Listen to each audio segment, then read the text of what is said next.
welcome back. The Heinz History Center is holding a special event this upcoming Sunday to celebrate Kennywood's 125th anniversary. So joining me now to talk about it is the Director of Publications at the Heinz History Center, Brian Butko. So thank you so much for being here. During the break, you should have seen us trying to arrange the infamous Kennywood arrows. And I told you I've been going to Kennywood for years. Yep. Love Kennywood. So this Sunday, what can people expect? It'll be a really fun celebration of the park at the History Center. Everything from special foods and games, and maybe a game they're familiar with from the park from years past. Chris Venmore will be giving cooking demonstrations about ethnic day foods, just like the park used to have. Rick Seebeck will be introducing some of his Nebby videos, which were unused clips from his Kennywood memories.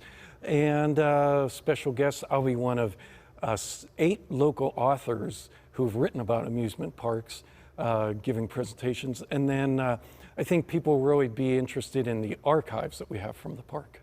I'm interested. Yeah. Okay, so the book you have, I asked my producers, I'm like, is it behind the screams? Because that's catchy, yeah. That's funny. Instead of behind the scenes, behind the screams. Okay, so what is that book about?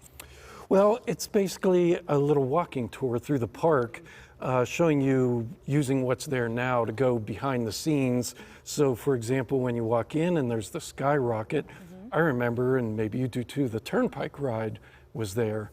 But before that, my parents would always talk about Laugh in the Dark that was there. And there were 3 generations even before that. So it really looks to find the layers of history that all the different ages would have remembered at the park. And as you just flipped through, I saw the cowboy. Everyone takes a picture by the cowboy. How long has he been there for?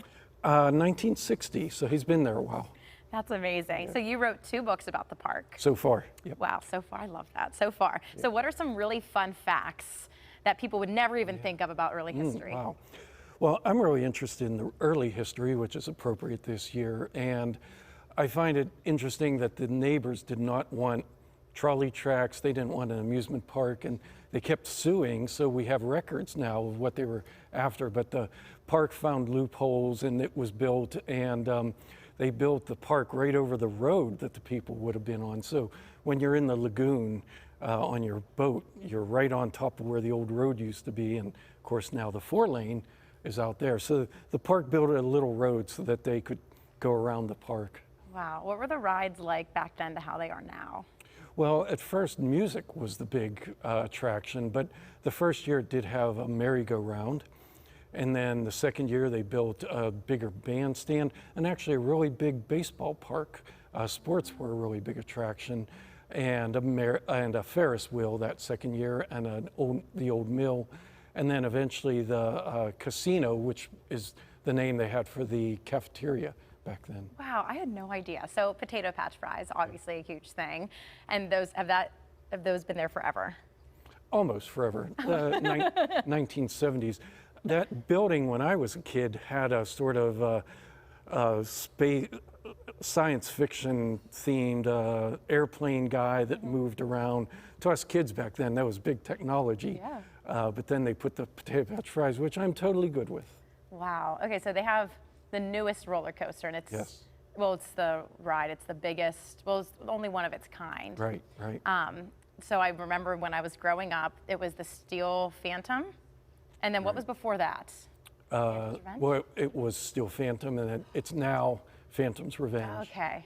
And then we have the Steel Curtain now. The Steel Curtain now. Have you ridden it? Here's the thing. I'm actually going to Kennywood on Sunday with my family, and I grew up going there, and the funniest thing was my sister always rode the big roller coasters, and I would ride the turtle and the whip. And I got a pillowcase made for me one year that said, I survived the turtle. Well, that's kind of ironic because my family kind of makes fun of me because the turtle is pretty wild for me. You know, you're like bouncing up and down, crazy up and down. But the coasters I can do. Oh, that's exciting. All right, well, thank you so much for being here. I'm so excited now to check out everything when I go this Sunday, and the event on Sunday at Heinz Hall is going to be awesome. All right, well, still to come on